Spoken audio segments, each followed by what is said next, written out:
大家好，关于巴黎的温度这个问题，今天是8月2日，2024年8月2日，现在是当地时间下午的1点27分。我现在在埃菲尔铁塔前面，我专程带了一个小米的温度监控器来，温度测量器过来。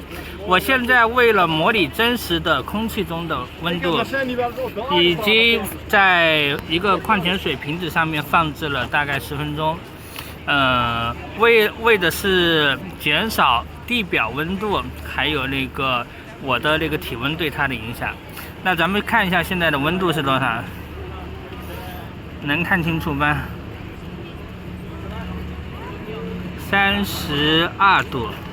现在的温度对32.1度，湿度的话是多少？48%，湿度48%啊。我现在在的位置就是埃菲尔铁塔前面，现在的时间是8月2日的下午1点半左右。